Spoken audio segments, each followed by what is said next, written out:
Don't you know you've got to stay right here in my heart? So won't you remember this crazy game isn't any fun for me? Isn't any fun? You've got to learn that I'm your all, your only one. Never kiss and run from me. Never kiss and run.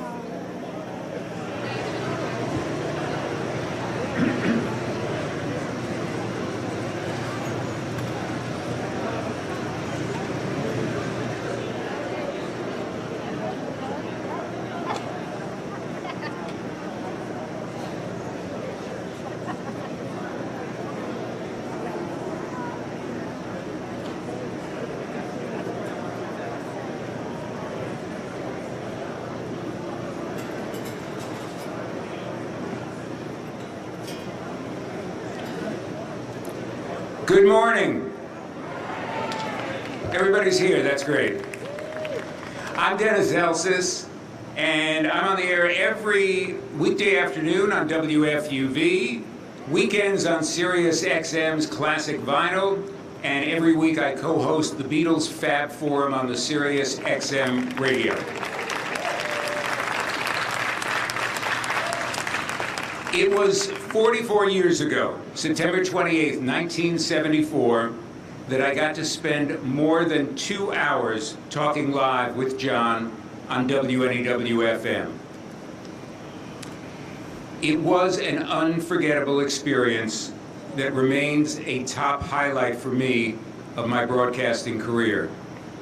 So it is a very special honor to serve as your Master of Ceremonies as we dedicate the John Lennon Commemorative Forever Stamp, which is part of the Postal Service's Music Icon series.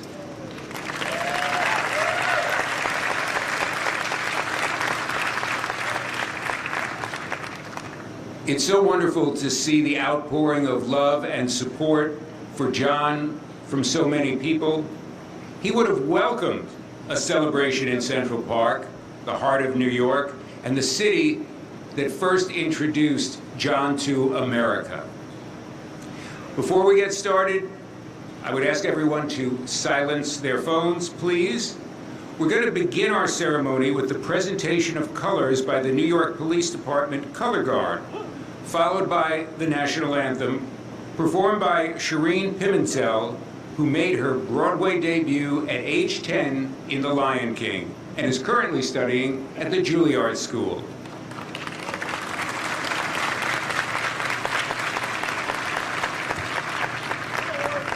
Ladies and gentlemen, please rise.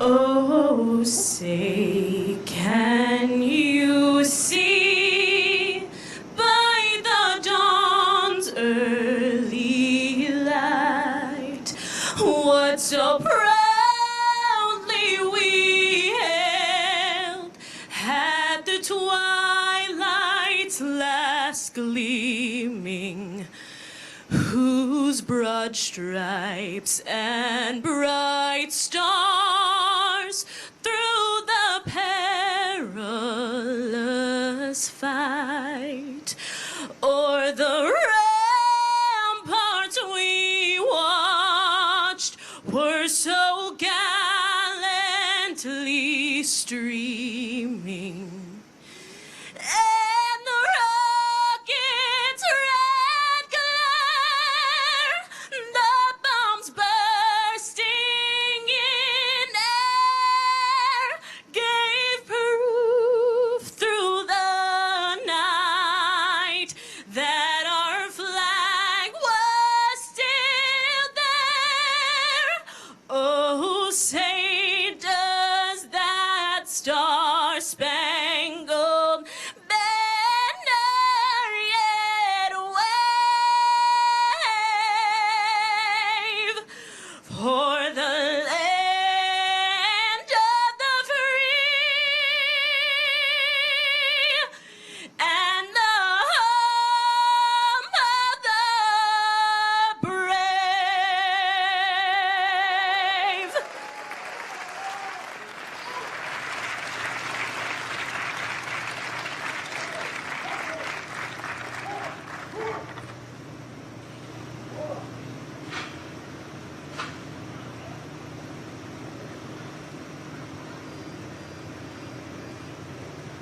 Thank you, Shireen. That was beautiful.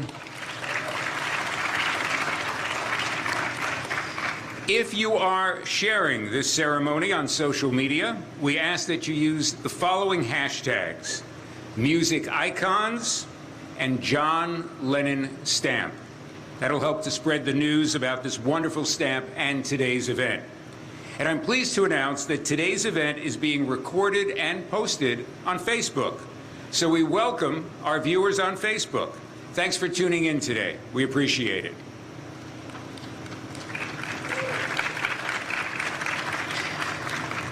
Like some of you in the audience, I came of age with the Beatles. I was in high school when they arrived in New York in 1964, and there was no way then that I or any of my peers could have imagined that the impact they would have on our lives in so many ways. I always wondered about that and how they felt about it. And 10 years later, in 1974, I was fortunate enough to find out. I had invited John Lennon to come on my Saturday afternoon radio show to talk about and promote his new album, Walls and Bridges. I was thrilled when he accepted. So we started talking about the album. For the next 2 hours, he was sharing rare Beatles stories. He talked about the possibility of a reunion and about making his home in New York City, which he loved. He acted as John the DJ by introducing and commenting on all the music and the commercials and even the weather. Towards the end of the interview, I asked him whether he could comprehend the wide-ranging effect that he and his bandmates had had on a generation. His response was, the Beatles were just part of the 60s, but somehow they had been chosen to represent whatever was going on in the world. And he stressed the fact that we had all been through it together. John's impact has stretched far beyond the 60s and just one generation. With the ability to take seemingly simple statements like all you need is love, or give peace a chance, or just a single word, imagine, he created songs that continue to resonate long after they were written and inspire us to consider how we can help to make the world a better place. But it's not all serious stuff. Take a look at this video from 1973. I think you'll recognize the location.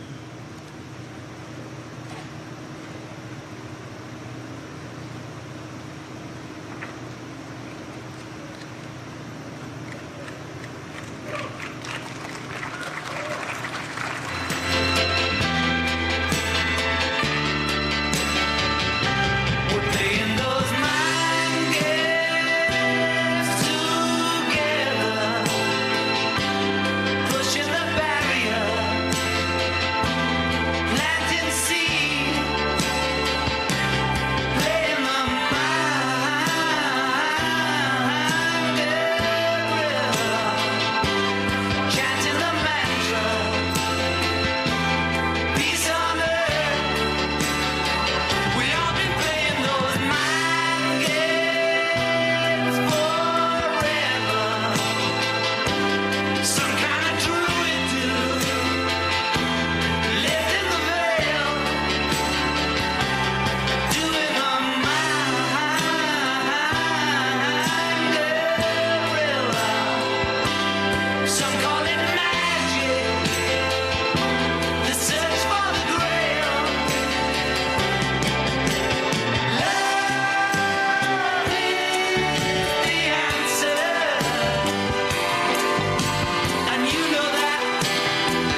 Wow. Wasn't that amazing? How did he know? You got to see John having some fun in Central Park right here in the band shell. At this time, I am pleased and deeply honored to recognize Mrs. Lennon, who has joined us for this special occasion to honor her husband's legacy.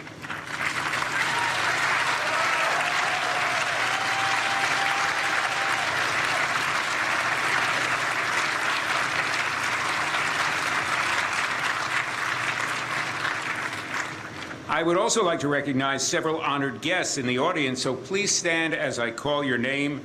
Neil Ashby. He helped art director Antonio Alcala to design the beautiful stamp pane, and he has also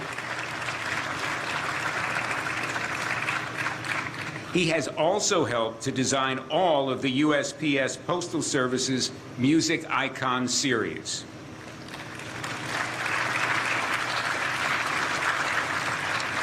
We also have members of the Postal Service's Citizens Stamp Advisory Committee, and we thank them too. Now, on to the dedication. To do the honors, I'm pleased to introduce Megan J. Brennan, the 74th and the first female Postmaster General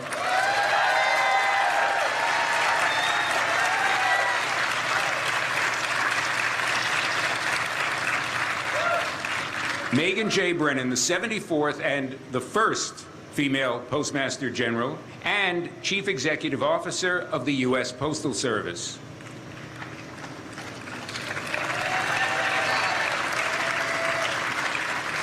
As Postmaster General, Ms. Brennan is responsible for the success of the world's largest postal organization, which has more than 500,000 employees and delivers 47% of the world's mail.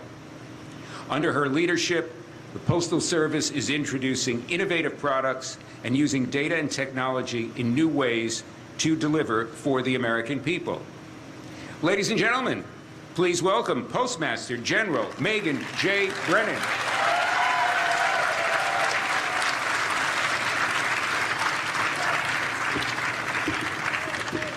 Thank you, Dennis. Good morning, everyone.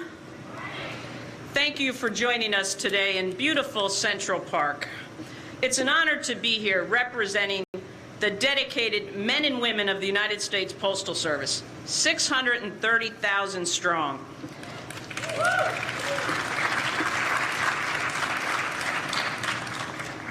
It's a privilege to commemorate singer-songwriter John Lennon, one of the most celebrated musicians and iconic personalities of the 20th century.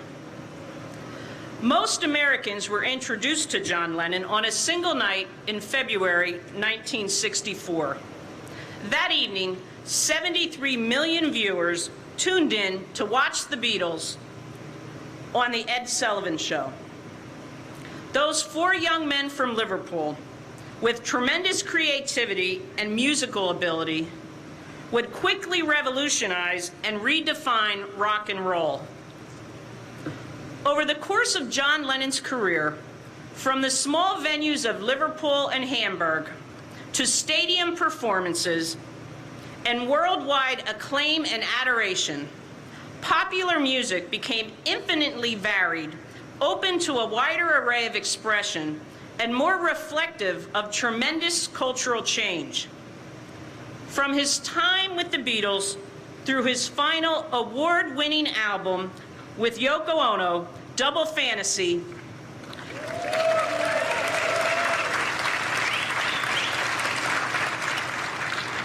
John Lennon's personal drive and sensibilities pushed music in new directions and created new avenues. He helped pave the way for new musical forms and inspired a generation of musicians and performers. John Lennon was a musical and lyrical genius, and we remain captivated by his amazing songs, his albums, his performances, and his outsized personality. His powerful lyrics and unmistakable voice, as well as his humor and charm and biting wit, are unforgettable to this day. John Lennon's voice and place in the world grew in his years after the Beatles. He gained a creative partner in this phase of his life, Yoko Ono Lennon, and we're pleased to have her with us today.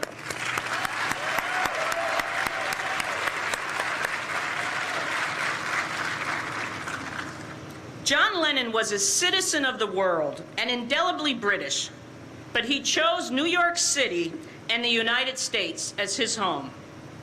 He was passionate about America's culture, its freedom of speech, and the opportunity for generational change. Songs like Imagine and Give Peace a Chance capture the evolving public sentiment of the day. John Lennon spoke for his own generation, but his message and his appeal was universal. Through his music and his fame, he championed peace. He asked us to imagine a better world and a better way of living with each other. And we continue to be inspired by his music and his memory. The world knows John Lennon as a musical genius and a peace advocate. And yet it may surprise you to learn, he was also a stamp collector and an avid letter writer.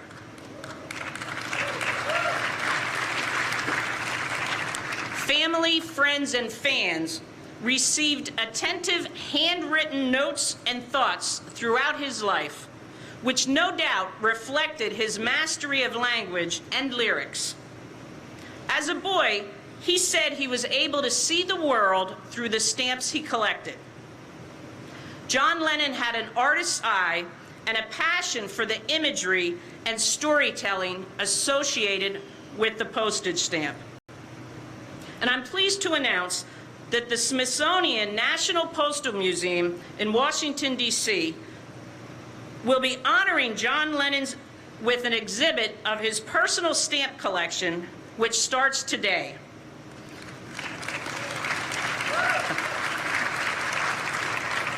And we think he would be especially pleased to be honored by the country he chose to adopt with his very own United States postage stamp.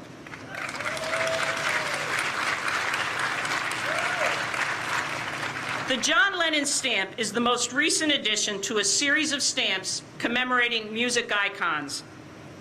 The stamp pane, created by art director Antonio Alcala and designer Neil Ashby, resembles a vintage 45 RPM record sleeve. Some of us remember that. The back of the pane, displayed here, features the iconic black and white photograph of John Lennon seated at his white piano, which was used to promote the Imagine album in 1971. That photo was taken by Peter Fordham. The stamp artwork illustrates a 1974 photograph taken by the accomplished photographer Bob Gruen. And Bob is here with us today.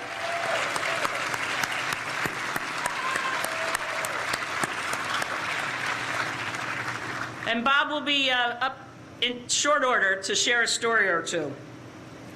The original black and white photograph has been given 4 different treatments with gradations of color. The stamp features John Lennon's signature and a small peace symbol which recognizes his enduring legacy as an advocate for peace. Along the bottom are the words "Forever" and "USA." These words signify that John Lennon will be remembered for his music and his many contributions to our culture and society forever.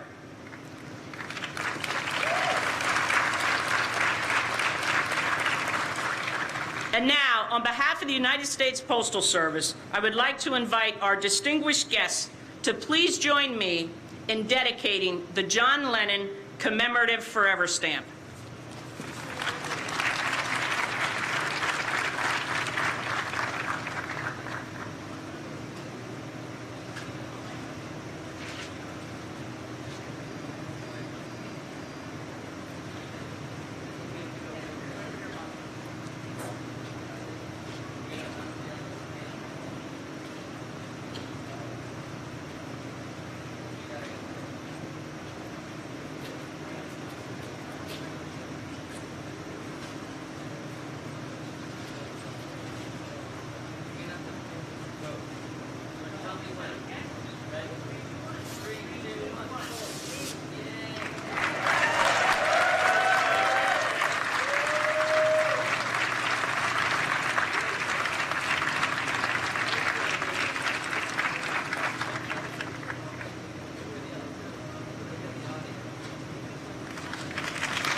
Thank you, Postmaster General Brennan, for that beautiful dedication and for remembering John as the musical genius who loved this city and this country so much that he made it his home.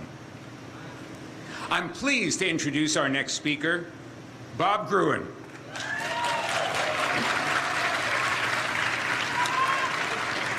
The ultimate photographer of many rock and roll legends like Bob Dylan, David Bowie, Led Zeppelin, Elton John, Tina Turner, and Aerosmith, and most especially John Lennon during his New York years.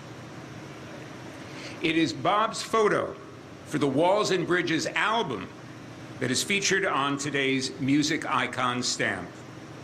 Ladies and gentlemen, please welcome Bob Gruen.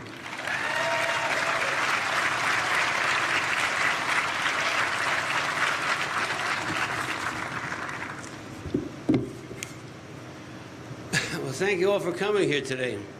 And I want to thank the United States Postal Service for choosing my photo of John Lennon for their Music Icon series and for inviting me to speak here today.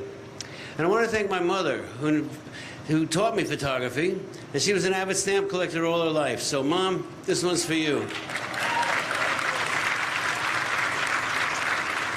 I am very honored to be here. When I took this picture 44 years ago, I never dreamed that it would be an official United States postage stamp. I was a teenager when I first saw the Beatles on TV with my friends, and of course we all became immediate fans. But it was later, as John and Yoko created their art projects for peace, that my admiration and my respect grew. Their focus was serious, but they always had a great sense of humor. In the summer of 1971, I was excited to hear that John and Yoko had come to New York City, and in fact, they had moved into an apartment a half a block from mine. Some weeks later, I went to the Apollo Theater to see a benefit concert that Aretha Franklin was performing. And as I walked in, I was stunned to hear the announcer introduce John Lennon and Yoko Ono and the Plastic Ono Band. I was in the same room as John and Yoko. Though we exchanged a few words backstage, I didn't really get to meet them until a few months later. I was asked by a journalist to take some photos during an interview for a magazine. As things turned out, they liked the photos, and they used one in the package for their Sometime in New York City album. After that, I was in touch with them more regularly, and we became friends. John was a very perceptive person, always talking about the reality that was around him, but always making jokes and keeping everyone laughing. He was working on his Walls and Bridges album in late August 1974, when he called to ask me to take a series of close-up photos of his face for the album cover. He said he wanted it done quickly and simply at his penthouse apartment on the East Side. So I kept it simple, taping a piece of white background paper to a brick wall on his terrace. And I took the photos that appear on the album cover, and now here on this stamp. After we took the portraits, he asked me to take several more photos to use to publicize the album. With the skyline of New York all around us, I asked John if he still had the t-shirt I had given him a year earlier. He said he did, and he got it and he put it on. I suggested he wear it because I saw him as a New Yorker, knowing how much he loved living in the city. He called New York the center of the world. Now, I think John Lennon is being celebrated here today not only as a musician, but as someone who continues to inspire people around the world. With his wife, Yoko Ono, he inspired people to imagine. I've always admired John and Yoko because of their dedication to promote peace in the world. And I hope that honoring John on this stamp will not only please his many fans, but help to bring a new generation to his music and his art. And that will encourage people to go in peace, to live in peace, and to imagine peace. Thank you.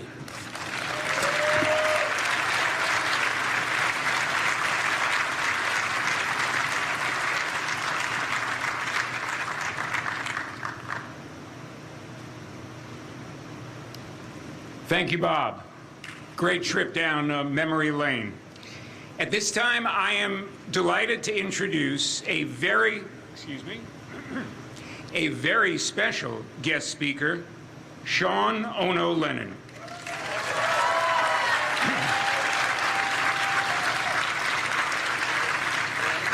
A remarkable man, a native New Yorker,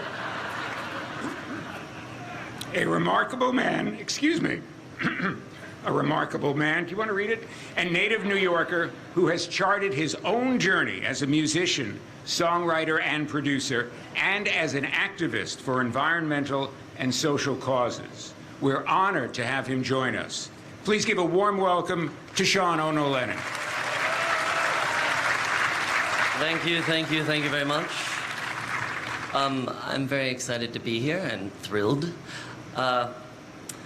There's a famous saying in England that to be born British is to have won the lottery of life. Well, the fact that I'm American is evidence that my father disagreed. My father and mother came to New York as immigrants, and they loved New York. I know that my dad felt that to be a New Yorker meant that you came here and loved it. And so he was equally a New Yorker to all of us. But he fought very hard to get his green card, famously. It wasn't easy at the time, which you'd think it's kind of surprising in retrospect, isn't it? But he fought very hard to get his green card because he wanted to live in America, and he loved this beautiful country and beautiful city. And I think it's interesting because what makes America beautiful is the open arms that we have and accepting people from around the world who want to participate in this great democracy. Yeah. Thank you. Thank you very much. So, keeping that in mind, I know that my father would have been really thrilled to be accepted in this way, officially, on a stamp. About as official as it gets, I think.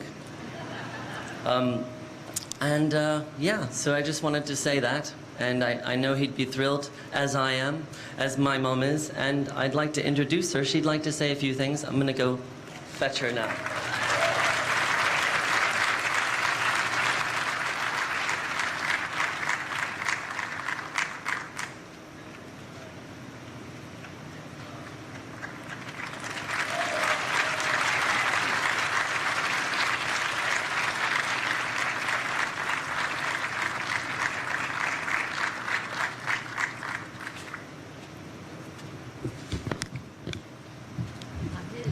That's all right.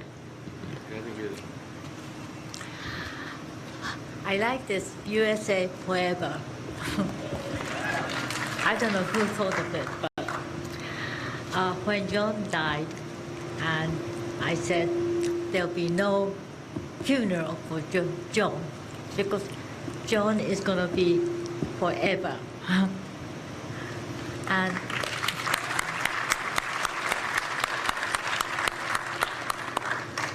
sure enough, it's still going. Everybody loves to listen to John's songs, and I'm very proud of it. But also, the fact that this thing, Imagine, and you guys are here, it's incredible. I never thought of it. I thought maybe like 10 or 15 people would be here. And, and like Hitler, I had to say, well, we don't have very many people yet, but this is going to be a big, big group. Anyway, I think that you know more about John than me, maybe. So I'm not going to talk about John and John's music, because John's music is very, very special, especially now that he's independent. His songs became very, very deep as well. Did you notice that? I noticed. Okay. I've noticed, yes. Good. And I'm very proud of that because if John just went with me and then he became la la la la la da da da da or something like that, people say, well, that's Yoko's fault. Well, it's always my fault. But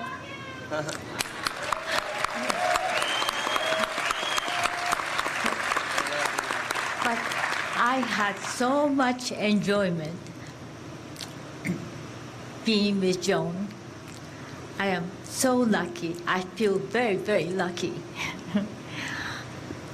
And yes, the most complaint I have is that he's not here. But he's somewhere in the sky, you know, I think.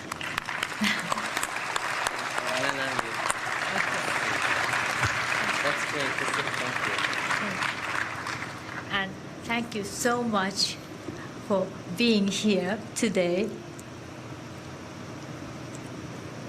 Even if it's 5 or 10 people, I would have appreciated. But look at this, it's beautiful. Yay. Thank you, Thank you. guys. That's perfect. That's good. That's perfect. That's great. That's good. Okay. Thank you. Thank you.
Thank you, Sean, and thank you, Yoko. That was great.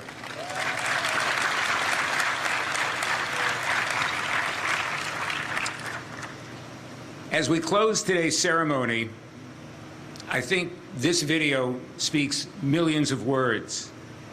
It's the enduring classic that speaks to so many people around the world. Let's take a look at Imagine.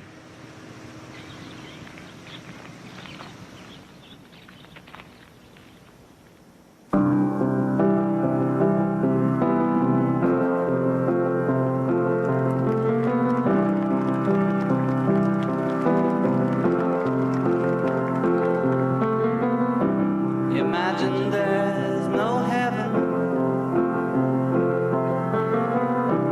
See as if you try. No hell below us. Above us only sky. Imagine all the people living for today. Imagine there's no countries. It isn't hard to do. Nothing to kill.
This concludes our ceremony. Thank you, everyone. You've been a great audience.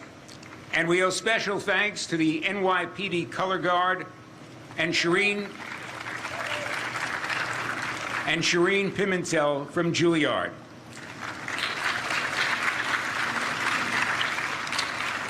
I'd also like to thank Mrs. Lennon, Sean Ono Lennon,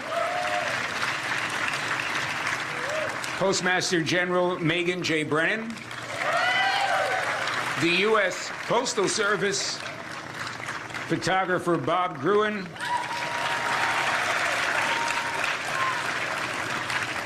and all our special guests.